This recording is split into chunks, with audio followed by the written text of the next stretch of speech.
Celtic Park was in full flow on Saturday as the boys beat Hearts in one of the best performances of the season, thanks to goals from Kyogo and Matt O'Reilly.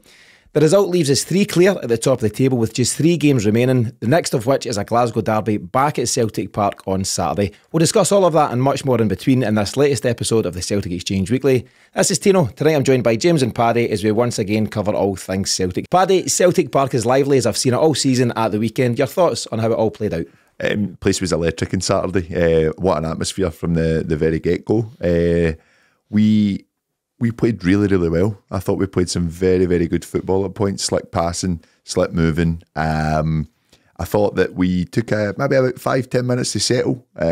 Even after the first goal, we're still kind of just trying to find a little bit of a rhythm, but as soon as that second goal went in, we just took control of the game. I was really proud of the performance. Still wanted the third goal. I think as Celtic fans of late, we've seen some poor game management where we put ourselves under a little bit of needless pressure. But no, I thought it was a very comfortable performance. And you got your third goal, you got your wish. I was watching some of the highlights back today. I haven't seen it since we were at the game on Saturday, and despite 3-0 being a very strong, comfortable scoreline, Joe Hart had his part to play and then some, didn't he? He did, but I still think that comes from the quality of our players in the starting 11 as well. Gaps will be made. I think I mentioned it on the pre-match against Dundee. Teams are going to get chances against us. Teams will come up against us and test Joe Hart, and it's credit to him that he stood up tall again. Nice to see a clean sheet on Saturday. Good for the confidence for the back line as well. But yeah, teams are exposing that left-hand side, as I've mentioned, and they're breaking it down pretty easy. Having said that, I still thought that the performances of Scales and Taylor was to a really good standard. I thought Greg Taylor especially looked a lot more livelier down the left. I think Forrest is also helping his game as well. And yeah, some slack passes from Hatate, but still some incredible passes from him too, which helped that left-hand side as well. Some brilliant stuff. There was actually more chances than I realised, James, when you watch it back. Hatate had a great chance in the box. It was Nicholas Kuhn played a really cute ball along the deck to him on the edge of the box. He's played a very quick 1-2 Matt O'Reilly and got his shot away. And as much as I've mentioned Joe Hart's made some big saves, Xander Clark's kept them in it at various points of the game. James, you and I done the post-match, spoke obviously about the huge importance of the fans in the part they played on Saturday. As I say, I thought it was as good an atmosphere as you'll have all season. And we've now got 2 of our 3 remaining games in the league at home at Celtic Park. How big a part do we as fans have to play here? Huge part. You know, you really felt that on Saturday. And the players, I'm sure, felt it. You know, I was saying that the post-match, you were walking up to the game and you're going, this feels good. You know, it felt like the Dundee United game where Rangers had dropped points to Ross County and Abada scored in the last minute. Just some games just feel a wee bit different. So same again the next 3 games, but 2 home games especially.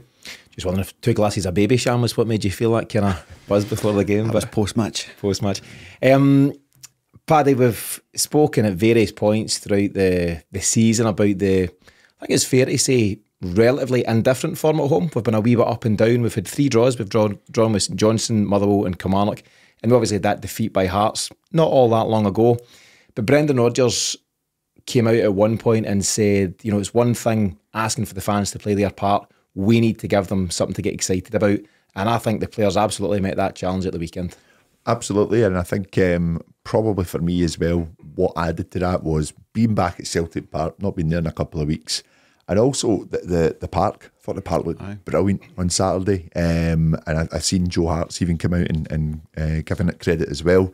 The movement from us, as I said, was just there to be seen. They really enjoyed the game. I think they enjoyed the atmosphere, the amount of tackles we were getting stuck into as well. And it's not just the players you expect it from, like Carter Vickers or Scales or even McGregor for that matter. You're looking at Hatate getting stuck in. Kyogo was throwing himself about as well. Yeah. Everyone was up for it. Everyone was really taking an energy off the crowd. And you had a brilliant monologue on the pre-match on Friday. And I don't know if we've had that many subscribers, but it felt like 60,000 must have listened to you, Tino. I thought that the full stadium was just all in it together. It was a collective. I totally agree with you. Walking up to the stadium, John and I were kind of saying the same. It was just there's a There's a buzz about the place. Aye, absolutely, it was brilliant. What a good game of football on Saturday, and just exciting. Definitely. James, something we covered on the post-match, but I want to spend a bit of time, the three of us here on it. It was a comment that came in from Plunge McNugget. Don't think it's his real name, but you never know. Avid follow the show, and hello to Plunge, and thanks for his comments as always. But he said something along the lines of Saturday was an Ange performance. And I pulled that back, and I understand where he's coming from in terms of the swashbuckling style, the free-flowing football. But I think now is absolutely the time to give Brendan Rodgers his place again and give him the credit he deserves for what he's now producing. You've got a team peaking at the right time of the season. You've also got a stadium full of fans kind of peaking at the same time. And that doesn't happen by accident. It doesn't happen by magic. The manager does deserve huge credit for what's happening at the moment. Yeah, 100%. You know, it's Rodgers' team. I think it's taken him a long time to get these guys to believe in themselves. That I can see where the guy's coming from in terms of, you know, referring it to an Ange performance, because when we Ange as manager for those 2 years, particularly at home, it was confidence, you know, for the full 90 minutes, and you could see that on Saturday. You know, under Rodgers, it was confidence. That's the real similarity between the two. But you know, I don't think in any way he's saying, you know, Rodgers is then matching up to Ange or anything like that. That's his own team. But you know, I thought it was as enjoyable a game as you'd have seen under Ange. So it's maybe just a comparison rather than a benchmark or anything like that. Yeah, and confidence is a good word to use, Paddy, because there is just a real confidence now surging through the side in the same way that it did under Ange for the last couple of years. But I've suggested now is the time to put the Ange era in a box, put it behind us, and remember it for the brilliant time it was over a couple of seasons. But you need to get behind the man that's in charge, and certainly by the looks of it for the foreseeable, it's going to be Brendan Rodgers. Yeah, I see where you're coming from in it, but I do see Plunge McNugget's point as well. A name I wasn't thinking I would be saying today, but there you go. I feel for me that it does come down to that confidence and what Ange installed in those guys, especially when he started to get his full squad together, was that we're going to beat anyone. And the pressing was kind of a common feature with this starting 11. There's been so many hurdles this season. Without a shadow of a doubt, we've come up against a lot of issues. But that there on Saturday was confidence. That there was a team wanting to play for the jersey. That was a team that was wanting to play for their manager. And yes, the differences are the way Rodgers sets his team up. Really, really nice to see. For me, I think like the overlap seems to be coming back a lot stronger in terms of as getting to the byline. But for me, I thought after Kyogo, I thought best player in the park again was James Forrest on Saturday. His control, his reading of the game. I mean, that poor right back at Hearts, he had an absolute nightmare. I thought we used the term maturity to speak about James's performance. I just thought he had a calmness and an assuredness about him, which you can't always attribute that to various wingers, let alone James in his own storied Celtic career so far. But I don't know if you want to call it an Indian summer or whatever, James, but he's cooking with gas and he's full of confidence. And sometimes, and Miff is a huge fan of James Forrest, and he mentioned that he's not always the man for the Celtic Rangers occasion. There's no one I'd rather have. He's got to be one of the first names in the team sheet for the weekend coming. Yes, for me. He just seems to have grown into his maturity. Not all players do that. You know, they kind of peter out and they just drift off and they go down to play for Cardiff or whatever it is. But James, he just seems to have grown into it, no bother at all. I thought Saturday was just outstanding, and he was showing physicality. Mm-hmm. He's obviously hit the gym to keep himself fit to be in contention. You can tell that he's fit as he's ever been at Celtic, but that's given him a bit of upper body strength, which is another thing you wouldn't kind of put on Jamesy over the years. So he was even using physicality against a big guy, that right back. You know, lots of new things you're seeing for Jamesy. He cannot be anything but a starter on Saturday. Yeah, Cardiff listeners saying, what are you having to go to us for? What have we done to upset anybody? But I totally agree. James in great form, and I think he's got to be one of the first names down. Paddy, Brendan Rodgers picks up Manager of the Month for April. Richly deserved, I think. 2 league wins over St Mirren and Dundee. A 3-each draw. I think it was a draw at Ibrox. Somebody might tell me otherwise. And a Scottish Cup semi-final win against Aberdeen. He's finding form at the right time of the season, and it's a well-deserved accolade for him. It is a great run that we're on just now. And listen, I think the message has been clear from, I'd say, maybe the middle of March since we came back from some good results, the international break, and then we've kicked on. It is one game at a time. I still think that's the message. He will have had one eye on this one, but he sat there a very calm, cool, collected guy at the post-match conference on Saturday, and I think like the line of "let's have some fun," I just think for me is just like he's got so much confidence in these boys now, and when you hear an atmosphere like that on Saturday, I don't think any teams want to come here. No. Do you know who's not cool, calm and collected? Phillipe. Aye. So keep your powder dry on that. We're going to get to Phillipe Clement and the psychological stuff in the next section of the show. But Rodgers seems to have him on toast there. James, I've mentioned the April record that Rodgers has picked up along with the team, of course. But since Hearts won 2-0 at Celtic Park on the 16th of December, we've played 21 games, we've won 17, we've drawn 3 and lost just 1, that Tynecastle game. But that doesn't really count, does it? That was the John Beaton game, so we'll scratch that for the record. But it's a phenomenal record. Celtic have, certainly in the first part of this season, lacked consistency. I remember at one point, there was a ridiculous stat that we hadn't won, was it 3 or maybe 4 games consecutively? We're 1-2, drawn 1 and dropping points here, there and everywhere. Again, I'm repeating myself here, but in this second part of the season, or at least the final third of the season, you found the consistency when you absolutely need it most. Yeah, I mean, you can look at a lot of the early form stuff.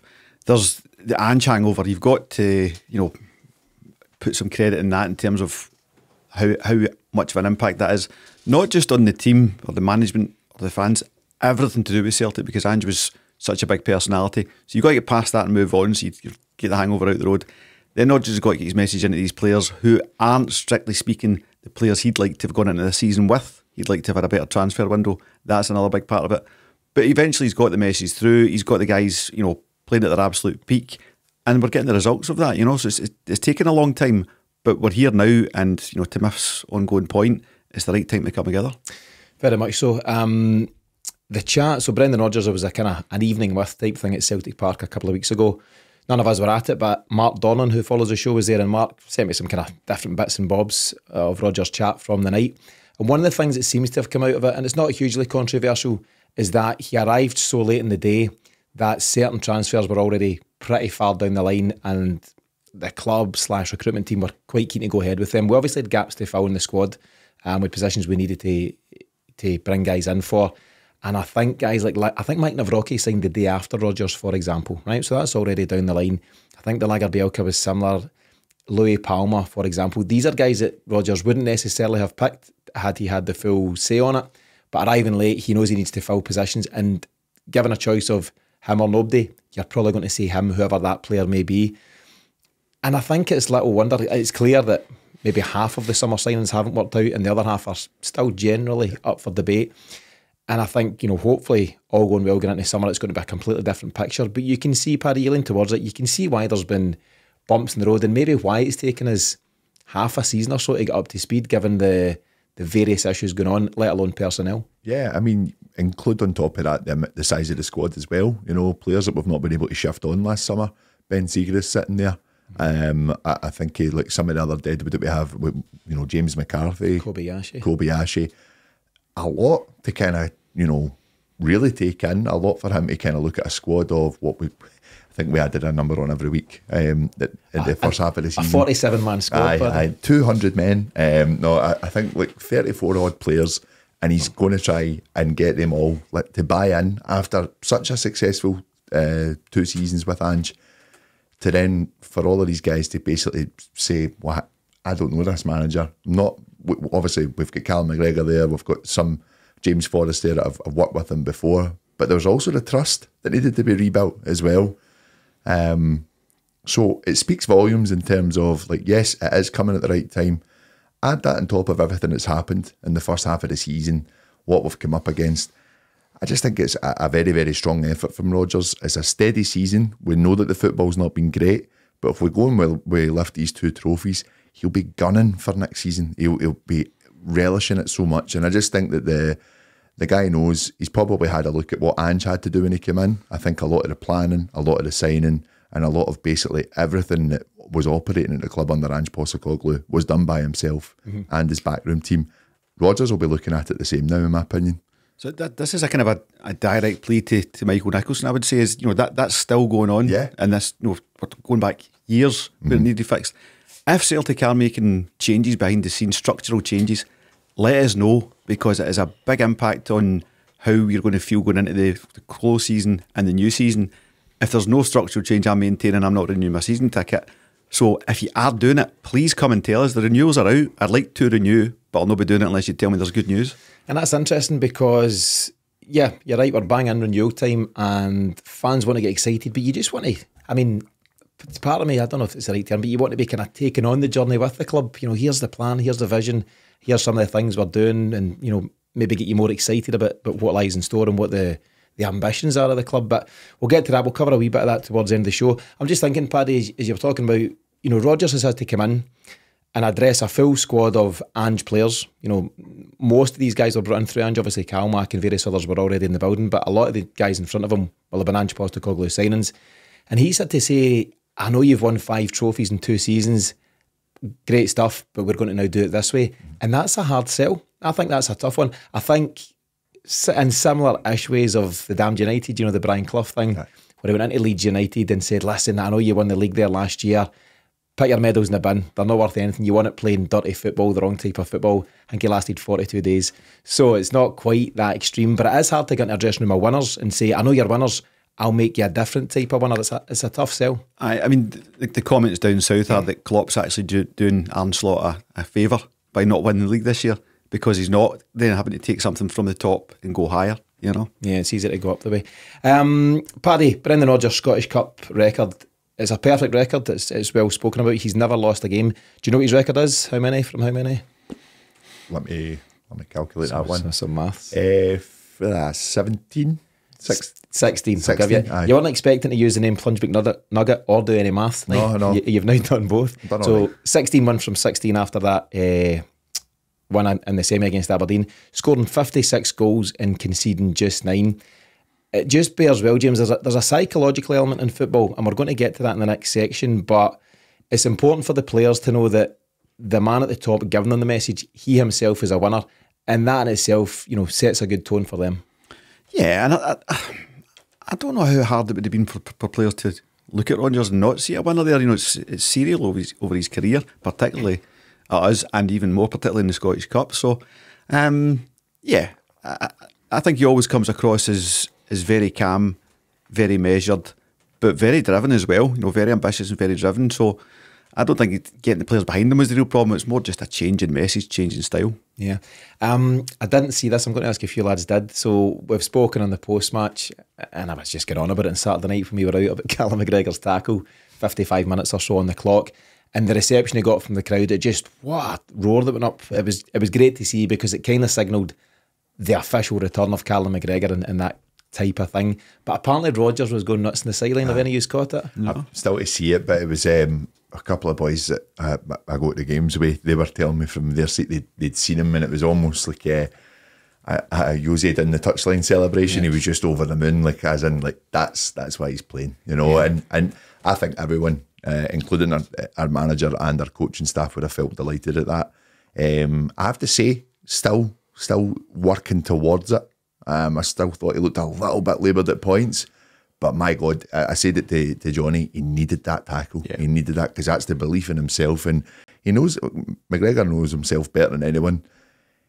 That's huge. Yeah. That tackle is huge. The confidence he'll take for that going into next week will be massive for us. It was a big moment for him. I'm sure the player himself got a lift, and it's good to hear that Brendan Rodgers is equally excited as I am about the tackle. Just the last point before we take the break. What is clear, James, and it ties in with the manager of the month stuff, is there's a real united front behind the scenes. I think Brendan Rodgers got everyone in their dugout for the photo. You know, it was the chefs and the staff and the security and all that stuff at Lennoxtown. Stevie the kitman kind of on the right hand side somewhere. He was one step ahead of him, actually. I clocked that. Overstepping the mark again. But there's a good quote that kind of signifies the unity that's there across the board. So Brendan Rodgers, speaking after the game, he says, I thought Kyogo was better today in his movement. Really bright for his first goal, then his second goal. What a finish. I thought we were really good set piece-wise as well today. Big credit to Gavin Strachan and Greg Wallace, who look at that side of it really closely. So the big question is, Paddy, who the is Greg Wallace? Chef guy. The guy for MasterChef, aye. I've actually looked into it, but I had no idea when I read the quote. I thought, they've got that wrong. Apparently he's a video analyst who's been there since the Lenny days, so he goes back a couple of coaches now, so he must be doing a decent job, and fair enough. But in all seriousness, there is a united front, there's so many people that make Celtic work, particularly at Lennoxtown in terms of the football department, but from Rodgers throughout his coaches into the team, we're all shooting in the same direction, aren't we? Yeah, I think as we've said, he seems to have just rallied the troops for the last run in this season. And I mean, as I said, the football's not been pretty at times, but you just have to win at this part of the business end, as we've said. And I think that the confidence that team will have taken for the performance on Saturday, get into next week, they'll not take it lightly, we know that, but I just think it'll be a calm place, Lennoxtown. It'll be a really calm place, whereas I don't think it's the same across the way. Yeah, and Joe Hart said the players absolutely felt the lift from the atmosphere in the stadium. As mentioned, myself and James done the post-match after Hearts, so that full show is now available wherever you get your podcasts or on the Celtic Exchange YouTube channel. Coming up this week, we're going to do the preview, the countdown to kick-off show on Thursday at 7, so that'll go out as a live on YouTube. You'll catch the updates and the links for it on our social media channels, and that's, of course, ahead of Celtic Rangers on Saturday, kick-off 12:30 at Celtic Park. Sunday is when we'll do the post-match. Saturday's going to be busy, stuff going on after the game, but we're going to do the post-match at 12 noon on Sunday, so that's the final whistle show, and we'll cover all the action from the big game. As always, all our shows are available wherever you get your podcasts, so make sure to follow us on Apple, Spotify, or wherever you listen. That way you won't miss a single episode. Similarly, if you prefer to watch your content on YouTube, then be sure to subscribe to the Celtic Exchange channel there for the very same reason. Let's take a short break. When we come back, we'll take a look at the psychological advantage that Celtic now hold ahead of this week's Glasgow derby. Welcome back, folks. We'll be bringing you our full countdown to kick-off show on Thursday night, as mentioned, previewing the big game at 7 p.m. But before that, I want to look at the psychology that surrounds that fixture and what looks to be a clear advantage in Celtic's favour. I'm going to give you another quote from Brendan Rodgers at the moment. He said, 80% of it is now mentality. Physically, we're in a really good place. This stage, it's all about mentality. Take nothing for granted, keep our composure. We'll have a lot of work to do in the week ahead as we get our plan ready. And then next Saturday, we can have a bit of fun. Paddy, it's ruffled a few feathers, eh? It has. But listen, it's on the back of the fact that in every game we've played them this season, we're unbeaten. And I have to say, the only time we've really looked uncomfortable was maybe the game at Ibrox in the first half of the season. There was a few slack points. We weren't at our full strength. Other than that, I think back to the 45 minutes at Ibrox last month, we should have been out of sight. And again, it comes down to those little moments of game management, which I think we'll hopefully try and put behind us for this run-in. We know how to beat them. Simple as that. And that is where the mentality side comes in. And when you have got your best players playing at their highest level, we will beat them. James, what do you think about Rodgers' comments and also how your old pal Phillipe Clement has responded? It's just rank amateurism. You don't bite on that. Because Rodgers' point wasn't to Rangers or about Rangers or Clement or his players or anything like that. He was just saying, my take on Rodgers' comments were that it's been so much hard work put in by the Celtic players to get to this stage. Now the pressure of all that goes away and you're in the game itself and you can enjoy it and you can have fun. His interview on Sky, he wasn't directly asked about that. He brought it into the conversation. It's madness. Honestly, you're just saying you're under my skin, and you don't do that. It's real inexperience or just idiocy. You know, even the Rangers fans know that. Can you remember the picture of him when he gets sent off in the mid season friendly? It's coming back. That'll be him at Lennoxtown this week. Hey, Brendan. Behind the fence. Paddy, he's labelled, he's taken the bait right, left and centre, in the last few weeks, and yeah, I'm not sure whether the question was put to him or if he's come up with it himself, but he's basically labelled it as disrespectful from Brendan Rodgers, and he's ended up a wee bit kind of spiky. He's certainly not relaxed. We spoke, James, about Brendan Rodgers' body language and how he is in pre and post match conferences just now. He's relaxed, he's calm, he's confident, he's just in a good place. And I think players feed off of that, Paddy. I don't think there's any doubt that most players will watch their manager's press conference. You want to hear what he's saying maybe about you personally, what he's saying about the group. So they'll tune into these things. So Celtic players will watch a manager full of confidence, and rightly so. And Rangers players will watch that and go, I'm not entirely sure where the boss is here. It's just very conflicting messages. The fact that, I don't think Rodgers at all on Saturday really get into the point of talking much about Rangers. the fact that he's clearly watching press conferences of us and listening to everything that's going on here, advantage Celtic in my opinion straight away. He's digging himself a bit of a hole, because he's coming away about, I heard a comment from that same press conference, the same sentence actually. We were 8 points behind, now we're 3 points behind. You also blew a lead. Yeah, forgot to mention that. Psychologically, have you got it? Have you guys? Have the guys got it to go and do it?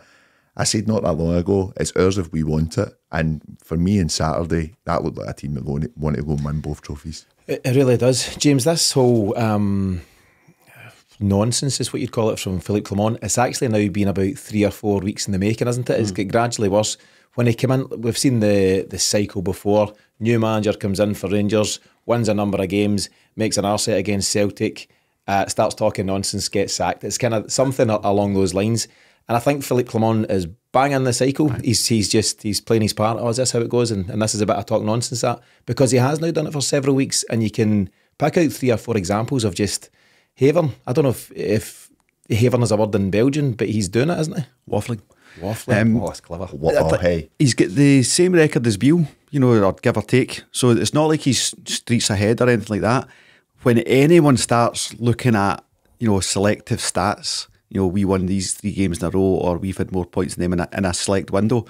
You don't play a season of football over a select window. You play it over the season, and we're top of the league for a reason. So it's not someone you would fall into battle, that kind of behaviour.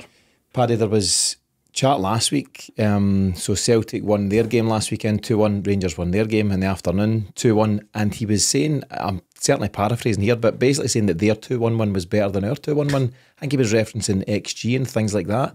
That is not a man who is cool, calm and in full control. He's on the back foot just now. He's on the defensive. And as I say, I think that gets through to your players. No, I think, I totally agree with you. And again, I'll go back to what I say. That's not someone that's taking it a game at a time. That's someone that's looking at this game and worrying. He's also looking back the way. He's instead of looking forward, focusing here now, he's getting a wee bit spiky about things past. So anyway, good enough for him. Michael Stewart, you might have seen some headlines just in the last day or so. He suggested, James, that the 3-3 draw was the very moment that momentum swung back into Celtic's favour. You actually pinpoint it more specifically to the moment they decided to do a victory lap of honour for a game that they had just drawn. It's proven to be a telling moment. They then went on to lose to Ross County and draw at Dundee in the next 2 games.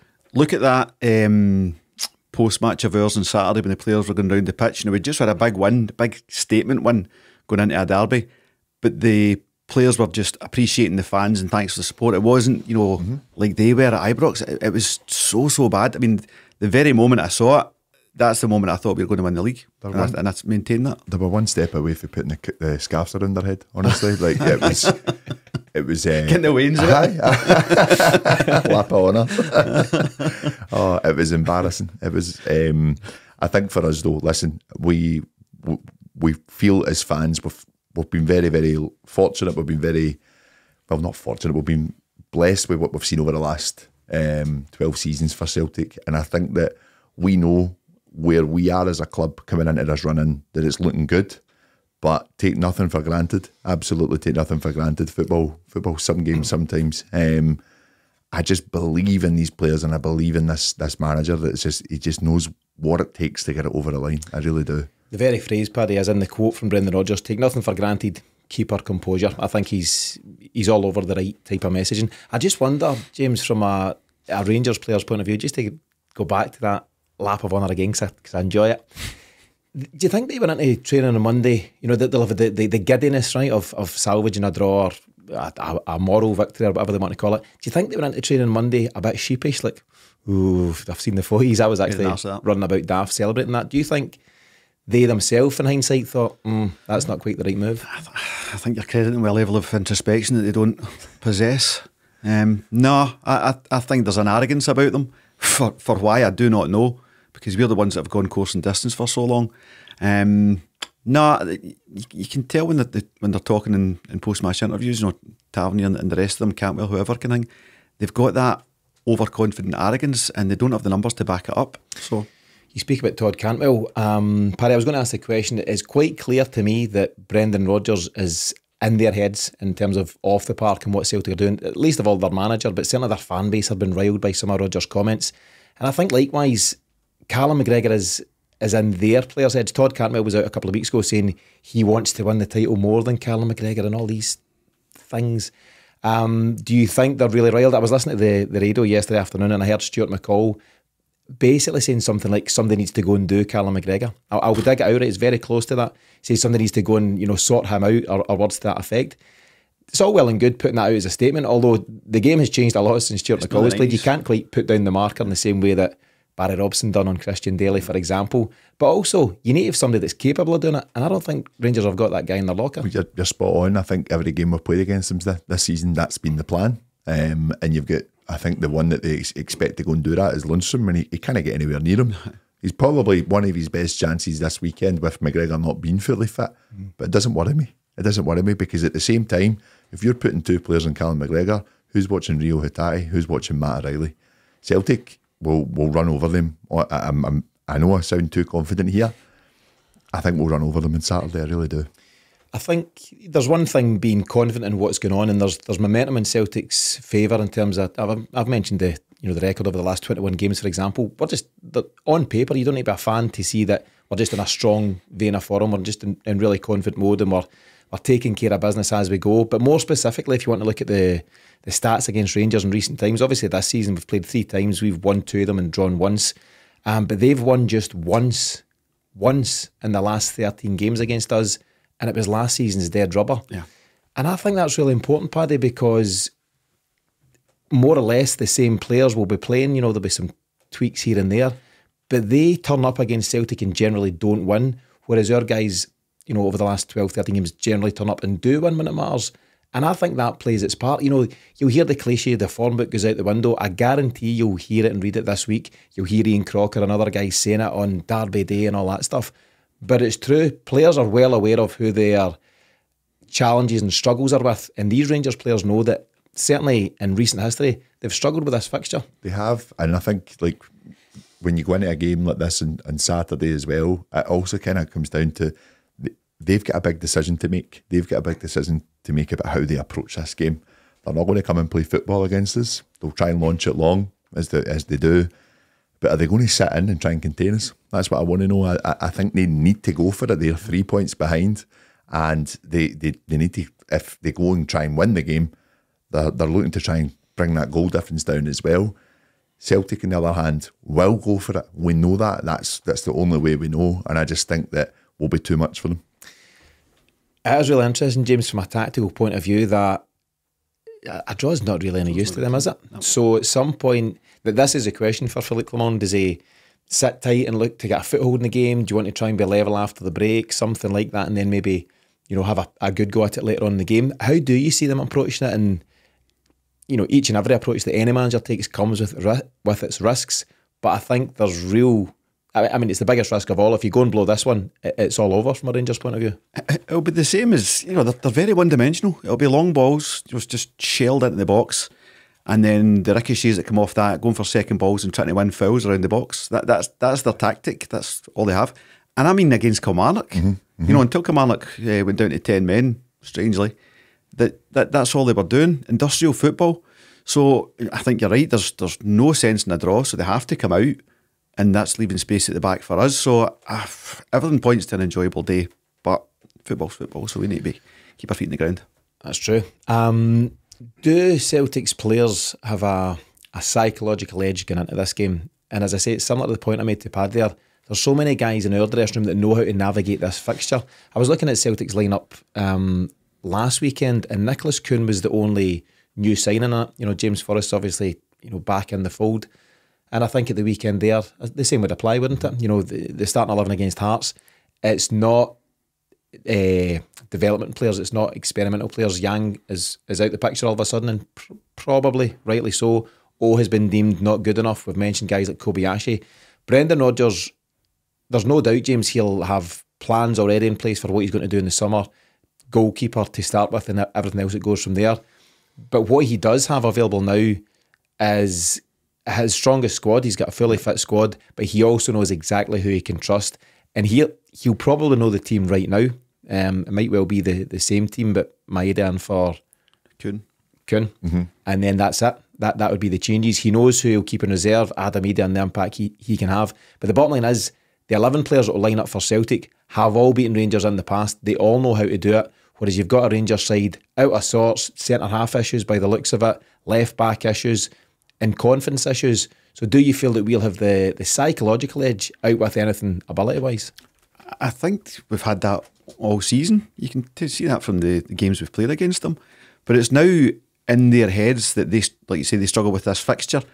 And added to that, it's a must-win game, and they don't cope with pressure. They never cope with pressure. Real kind of pressure games over the last number of years, they don't win them. So add all that together, and our players being so as experienced as they are, we should be going into it in our usual calm, controlled manner, and I think we'll win out. Paddy, we had the debate over the last couple of weeks about Callum McGregor and his readiness for such a fixture and his availability. I suggested it might have been an idea to start Awata at the weekend and bring Callum McGregor into the fray later on just to work on his recovery. But it's clear now he will definitely start against Rangers. He got 89 minutes at the weekend. I think they've just taken him off for the applause, or played clever by that one.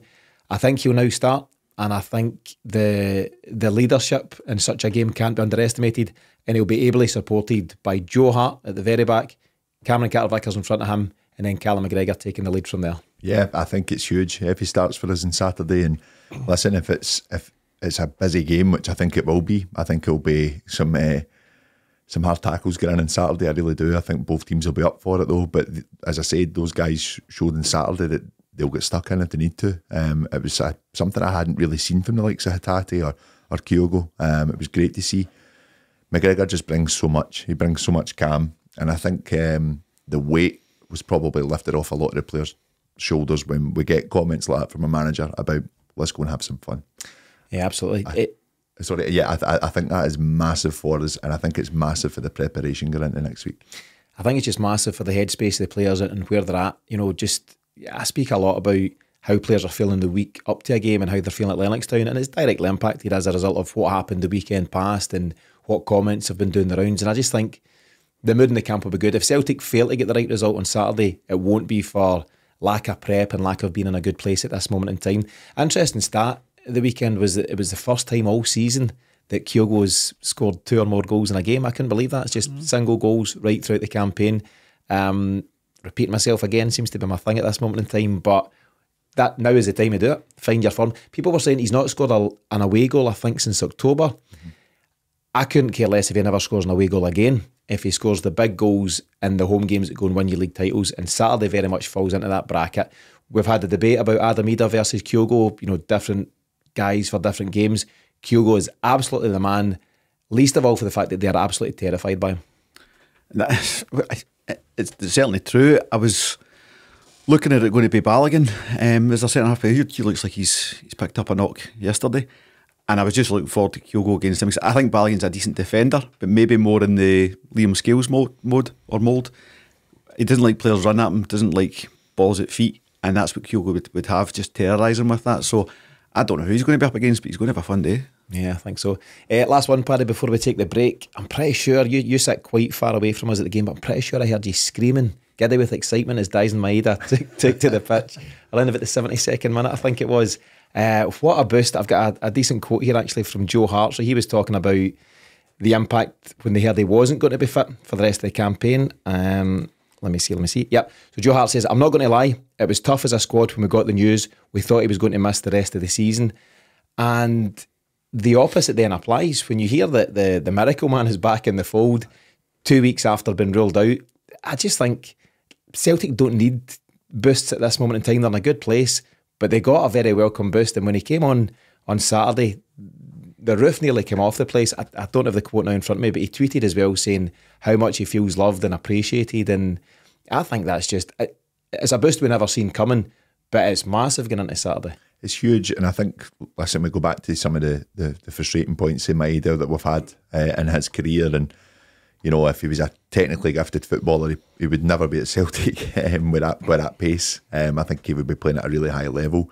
He brings us so much though, and I think that what we have realised is some of the games that how much we've missed him, how important he was coming back in January, and he's actually played such a huge part in this run-in for us, that I think that, again, another player getting that reception, seeing how much the fans love you, that takes pressure off your shoulders straight away again. And as you guys have said, as I thought might have been the case on Saturday, him and Nicholas Kuhn have got to be your starters. I think that you'll see, him and James Forrest have got to be your starters. I think you'll see Nicholas Kuhn come into the game later on. And Louis Palmer, I thought he'd done okay. He played a brilliant ball through for Ida at one point. It was an unfortunate touch for the big man, but I just think that the pressure's off the two wingers, and you look at who they're up against. For me, it's Dyson Maeda's favourite on Saturday, and James Forrest. Whether it's Sterling, who will give him a good game, but you talk about the physicality, James, and I think that James Forrest will relish that challenge as well if it's going to be Sterling, and I think they will go to Sterling because Barris just didn't look up to much again yesterday. Yes. It's very choppy change, isn't it? That's what we want. That's what we need. It's huge calls for them to make. But no, Dyson Maeda, an incredible character, and him and Jamesy in really good form and full of confidence going into this one. Let's take another short break. When we come back, we'll bring you the latest instalment of the Mystery Voice. Welcome back, folks. Last week's Mystery Voice was quite a tricky one. Do you remember who it was? Were you here, Paddy? I was here, aye. I'm losing track. I'm getting excited. Title fever. Do you remember who it was last week? Was it Harold last week? Or? Who? Harold last week. Harold Bradpack. That was 2 weeks ago. Karamoko Dembele. So Karamoko Dembele joined Celtic as a 10-year-old in 2013, made his debut for the under-20s when he was 13 years of age. So he's playing against 19 and 20-year-olds at 13, which is mad. Then made his senior debut against Hearts in May 2019. Over the piece, so we've seen some bits of him and some of the potential he may have had, but it just didn't work out at Celtic over his time here. He left on a free transfer in summer 22 when he joined Brest in League One in France. He then spent last season on loan at Blackpool. You'll have seen some of the headlines doing the rounds. He seems to be getting back towards fulfilling that potential, and he picked up several Player of the Year awards. He's represented both Scotland and England at youth level, and very much remains to be seen what he becomes as a footballer. But unfortunately, it's not going to be at Celtic. Paddy, your thoughts on Karamoko and his time here? Yeah, I had high hopes. The chat was he was looking like he was going to be a world beater, and I feel sorry for him. I think maybe the opportunities of him coming into the first team and really staking a claim also came around a really poor season for us, and I think that the opportunities under Ange were not going to materialise as well, just because of how important that first season was as well. Has he got it in his locker? I think he does. I think he is going to go to another level as well. And I wish him all the best. I really do. I think the chat I heard as well, it was never Dembele's intention to leave. I think he wanted to stay, but they were just worried that it wasn't going to be something they were going to put a lot of time and effort in, which sounds very Celtic sometimes. But I wish him all the best, and I think a good season down in Blackpool. And I've heard a few Premier League teams have been sniffing at him now as well. So see what happens. It's hard, not speaking from experience here, it's hard when you're a wonder kid. Never had to deal with that. You sound as if you're trying to speak for experience. But when you're a young guy with all that talent and all that expectation on your shoulders from a very, very young age. I've mentioned before here, and you lads know, I worked at Celtic for a few years from 2012 onwards. And not long after I started, I've mentioned Karamoko joined the club at 2013. There's two coaches at Celtic. One of them is still there, a guy called Willie McNabb, and Greg Robertson, who's been on the show here. He's now a coach out in Boston in the States. And they both spoke to me at the time and they said, you need to see this kid that's part of the setup. And at the time, he must have been 10, 11, maybe going on 12 years of age. They were so excited about him. And these guys have worked with the KTs and the Callum McGregors and the James Forrest and all these other guys coming through. And they were just blown away by this boy. They said he was just the best young talent they'd ever seen. And there was such high hopes for such a long time. At some point, beyond his debut for the 20s, you then start to hear about him just, from a fan base point of view, and you get excited. You hear you've got this superstar in your ranks. He was doing adverts for, I can't remember if it was Nike or Adidas, like when he was 15 and all that stuff. They clearly seen him as a talent. Who was it, the American kid? Was it Freddie Adu? Freddie Adu, similar type of thing. Yep. And that's why it was just so disappointing that it never quite worked out. James, he featured a bit for Lenny. He was on the bench when we won the double treble, I think, against Hearts. Odson Edwards scored a couple of goals that day, and I think Dembele got his place on the back of coming off the bench the week prior. But then it's just fits and starts, wee appearances there. Physicality physicality will have gone against him. You know, people will point towards Lionel Messi and say you don't need to be a big guy, but he's a particularly small player, and I wonder if that's just hampered him at different times. But it's a shame not to have seen him come through, isn't it? Oh, big time. You know, for all the time you'll have mentioned him to me, you know, through Robbo and stuff. So you're watching for this kid kind of coming through. I think there's a bit of a sliding doors moment in Ange's first pre-season when it's a horrendous challenge from a guy in Bristol City, right? It was that or Sheffield Wednesday, but it was that time. It was Sheffield United. No, Wednesday. It was Bristol City then. And it was a shocking challenge in any game, but in a friendly. And he was out for maybe the first 3-4 months of Ange's tenure. And if not for that, you don't know. You know, it could have been something else. And I was just, I watched that game live and I was disgusted by it, you know. And it's a wee bit of like, look at the size of you know, against a wee guy like that in a pre-season friendly. Just disgusting stuff. So who knows what could have been. But, you know, I really hope we see him and, you know, see him kicking on. Just, there was a report today, having done well at Blackpool. Is he going back to Brest? Is that the story? He's on loan, yeah. And where are Brest in terms of finishing in France? Don't know. I think wasn't expecting that one, Paddy. I think they might have been up there because there's talk. The headline, I only caught the headline. It was like, you know, they merely look to be playing Champions League football next season. Maybe that's a transfer rumour kind of thing, but I really hope he makes it anyway. I suppose it just highlights the fact that football since day dot is full of sliding door moments for players. You know, you get your lucky break if someone gets injured or you get that move, and footballers the world over will realise that one manager could think you're the best thing since sliced bread and another guy just doesn't rate you. That's how football goes. And unfortunately for Karamoko, it's not worked out, but he's having a good time. They're third. Aye, so they're third in League One. Okay, so maybe he'll return there, but it looks like he's been touted for a move, doesn't it? Anyway, let's move on. Let's take a listen at this week's Mystery Voice. I was hung up a great cross and I found myself in the position and was able to just put it in, you know, and it was carnage after that. But again, great memories that'll live with me forever. Any ideas? I mean, it sounds like go, but it's not. Paddy? Play it again. You've got a lot of interference there. That just adds to the mystery. It makes it tougher for you. It's one of those ones where you'll either get it right away or not. I'll give you one last crack at it. Tom's hung up a great cross and I found myself in the position and was able to just put it in, you know, and it was carnage after that. But again, great memories that'll live with me forever. It's a ball from Tom Rogic. Who's the main Scottish player? Keeping in mind Tom Rogic was there for about 10 years. Anything? Want to throw some names at me? No. No? Nothing? Don't have any names. Make a fool of yourself, just random figures. Unlucky lads. Looks like we'll need to chalk it down as another one for myself. But can you tell us and we can beep it out? I can tell you that he's already been mentioned in the last 30 seconds. Karamoko the belly? No, the other one. Correct. Aye. You were right. You tried to get away with it, As always, we'll reveal the answer in next week's show, and we'll also reshare the clip on the socials for anyone who wants to have a go at home. Paddy, just to see out the show, we've mentioned that a wee bit earlier on in the piece about season ticket renewals coming out this week, and I think you're quite keen to kind of cover a couple of points on it. Most of all, the increase. So I think the general chat is it's a 3% increase, more or less, across the board. What's your thoughts on that at this moment in time? Listen, I'm not going down the negative route as much as I have this season with certain things with the board. My thoughts on it are we've just after posting not that long ago how much we've got sitting in the bank at the moment, and I know that money's not all going to go on players. I know we've got the running of a football club, we've got the wages, we've got the stadium, we've got our new training facilities coming, and I get that. My big question is that we are on the brink of potentially winning the league, bringing us back into the Champions League.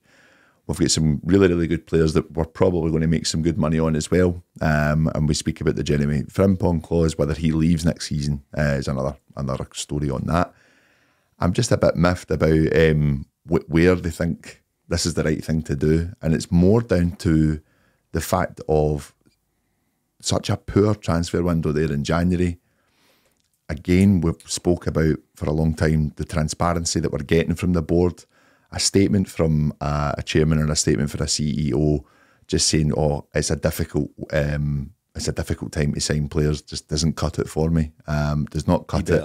It sounds like poor planning. sounds like waiting for players to say, right, listen, this move's not going to happen to you to a bigger club, come and sign for us. I know there's a lot of that in it, but why not go and sell the club to them? Why are we not doing that? Listen, I get that there'll be many people that if they are listening will turn around and say to me, well, this is actually how we do it. Come and tell us. Come and tell us. It's the transparency thing. If my club is able to come out and say, here's what we're operating, how we are operating, here's how we are pushing to get players in, tie players down in contracts, and this is where your money is going, I would totally understand it a lot more. But 3%, I just think, what for? What for? They take a lot of money from the support already. They're in a kit deal with Adidas, which is 4 kits a season. So you think about kitting out your full family. They've got avid followers following them everywhere across Europe. You're talking thousands that goes in to following Celtic each year. And I just think it was a bit of a slap in the face to put the price up this year. And there's a tour in America which will bring out, plenty of funds from fans across the globe. It is a tricky one, James. So you've, as much as Celtic obviously founded on charitable roots, and as much as we'd like to point back towards, what would Brother Wilfred think of all this? You see and hear things like that at different times. We're a commercial enterprise. It's business at the end of the day for Celtic, as much as that jars with us as fans, because we're just in it for the football and the love of the whole thing. But I suppose, just to play devil's advocate slightly, should you only increase ticket prices when you've had a great summer transfer window and signed some really good players? Or how do you play that as a club? What would you like to see happen in terms of how they play this? If you look at the German model, and they keep their season ticket prices low, and I'm not asking for that, but they keep their season prices low because they've got a huge TV deal, right? So for other financial reasons, other financial income, they're allowed to look after their fans in that way. Celtic could look at the overall financial position and health of the club, and you can't, I suppose, factor in potentially 50 million Champions League because you've not won the league yet when you bring your renewals out. If you put it all together and say we've got a lot of money, we're going to get more money, we're going to get 25 million for O'Reilly, all this kind of stuff, do you need to? And is it a time when the fans have backed you and you've not really played your part as the board? Could you give could you get some feel good PR from it, from not taking that 3%? Most of the boys I talked to on Saturday, by the way, were going from 680 to 750, so it's not 3%. It's well over 10. So, listen, it's a range. It is a range. And for example, the way my ticket's working out next season, I'm £38 a ticket. £38 a ticket. I'd be better. Per game. Yep. I'd be better. They've also, by the way, quietly taken away the 2 pre-season friendlies from last season as well. So you really need to kind of look at what we're getting back. I get that the club needs to make money back from what happened in COVID, but look at the amount of people that renewed their ticket during that time. You were going to suggest there, I think, that you'd be as well just buying match tickets throughout the season, as and when available, because the reward should be, I'm going to commit to these 19 home league games and a couple of others bulk price in the summer for you. I'm going to give you the money up front. You need to give me at least 2 or 3 tickets worth off of that. Take £38 times 2 or 3 off of that. Celtic don't seem to be doing that now. They're just giving you the same thing, and that kind of defeats the purpose. I suppose they've got you over a barrel though, because what it does do is it absolutely secures your tickets for games like Saturday coming, and some fans wouldn't take the risk of not getting to these games. So to James's point, Paddy, you'd maybe just like to see a wee bit more of, when they sit down and have this discussion, which they'll have had a few months ago now, about season ticket renewal prices, one of the first questions should be, do we need to do it this season? Do we need to increase it? And in a time where Celtic are as rich as they've ever been, in the whole history, 136 years of Celtic, this is the richest we've ever been as a club. And again, they just crank up the pressure on the fans. There's a lot of people who leave themselves with not a lot at the end of the month so that they can go and support Celtic. You mentioned the kit stuff, Paddy, and folks buying for their kids and different things and going all out to make sure they can afford the season ticket for them and their family, which might well be continuing our tradition that their dad had the ticket, all these kind of things. Fans really go the extra mile, and you just wonder if sometimes Celtic should just reward that. And we understand it's a business. I think we can all accept that it's business, but do you need to do it? And if you need to put it up slightly, can it be closer to 1% and 2% than 3%, 4%, 5%? But I just even think on that as well. I mean, if it is an average 3%, what is that bringing in total? What's the difference? What is that huge? Is it an extra couple of million tops? What's huge on that? Like for Celtic, what is the reason for that? that transparency is just not there. That liaison between the board and the supporters is really, really fragile. And I think that they really need to work on that. If they turn around and say energy cost increases, wage increases, cost of living increases, and come out and explain where the money is going, absolutely fine. I understand it. I'm part of it. I know that I've got a really good friend that works with the club. I understand it's people's livelihoods. I'm all about that. But we get nothing from the board explaining what they're doing and why they're doing it. And that's the frustrating bit. It's an interesting one, and I'd be really keen to hear any kind of listeners' thoughts, anyone watching or listening to the show, in terms of where they're at in the renewals, how they feel about the increase in costs. And we'll keep a close eye on it. We'll kind of share these kind of things across our socials, and we'll see how it plays out in the coming weeks. I'd be very interested to hear if the vast majority are keen to renew. Nothing else sells like winning. So when Celtic are winning trophies and we're on the cusp of something which could be pretty special in terms of the end of the season, that's kind of how it works. So I don't know, you'd maybe want a wee bit more come and go from the club, but you'd at least want a wee bit more communication. I think we could all accept that's something that could be done. But that is the point. You know, they know, yeah, even losing, most fans are going to renew. So winning, the majority will definitely renew. But there's just an opportunity there to say, right, that PR, the relationship between the board and the fan base is as poor as it's been for a long, long time, given their recent nonsense. There's a chance to win some of that back, and of course it comes with a price. But if you froze the season ticket price money, you are not running at a loss by any stretch of the imagination. You get the Champions League money coming, or Europa, whatever it may be. There's plenty of money swimming around. So I'd like to have seen the P&L sheet on it to see, was it strictly necessary? Show me the difference between that one and that one. Mm-hmm. Was it strictly necessary? And like I'm saying, you can't really factor in the Champions League money, but if that is, it just makes it look ridiculous. If you get an extra 50 million coming on top of that, and 25 million for O'Reilly, and maybe Frimpong money, it's unnecessary, and it's a really cheap win to win back your PR with the fan base. There's every chance Celtic will announce a bankroll of over 100 million in the next financial statements, which is just mad when you think about it. So, what difference an extra couple of million? Think of all the goodwill you could win back by saying, listen, we know it's hard, we know things are tough out there, we're going to freeze it. We could debate it for a long time, but as I say, I'll encourage anyone to get in touch with their thoughts and comments on it if you are tuning in at this moment in time. A few other headlines, we won't have time to catch them all. Liam Scales signed his new deal. Daniel Kelly yet to sign a contract extension, but talks ongoing there, seemingly quite positive. And Inter Milan seem to be the latest side to have joined the race for Matt O'Reilly's signature. Any quick comments on those before we start to wrap things up?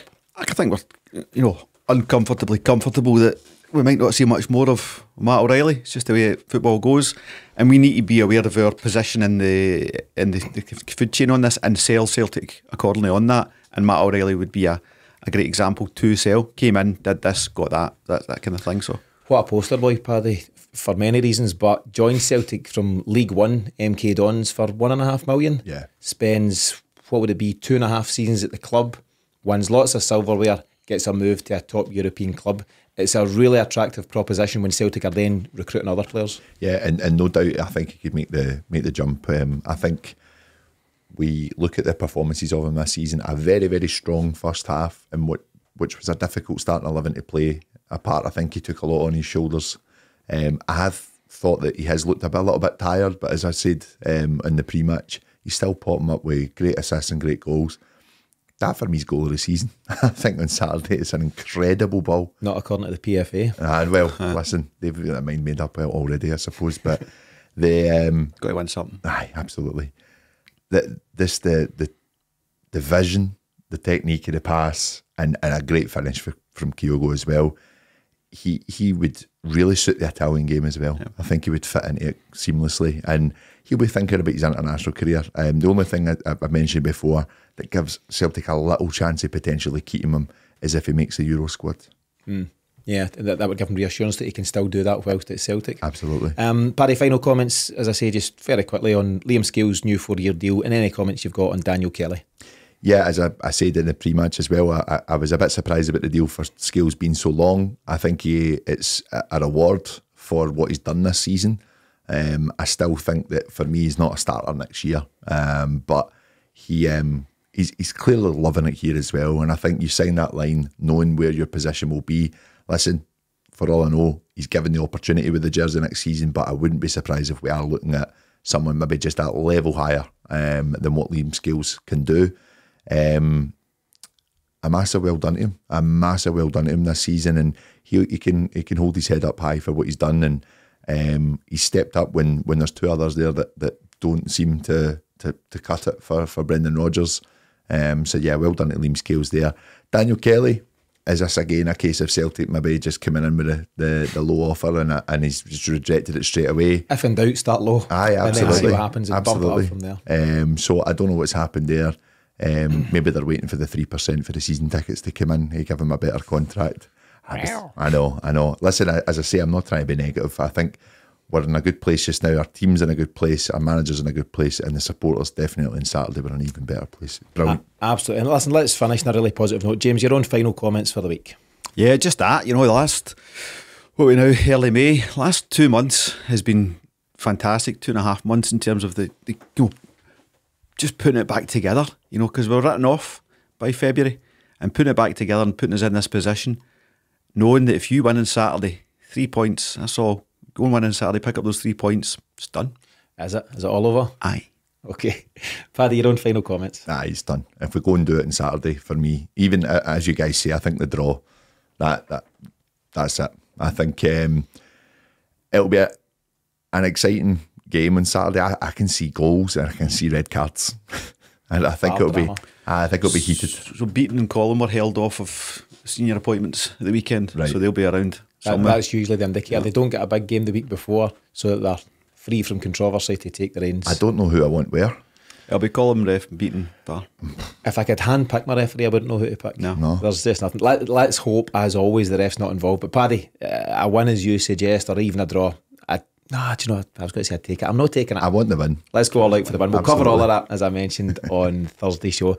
That wraps things up on this latest episode of the Celtic Exchange Weekly. Thanks to James and Paddy for joining me, and thanks to you for tuning in. Don't forget to join us live on Thursday, 7 PM for the Countdown to Kick-Off show ahead of this weekend's massive derby with Rangers. But in the meantime, as always, thanks for supporting the Celtic Exchange. We'll see you again very soon.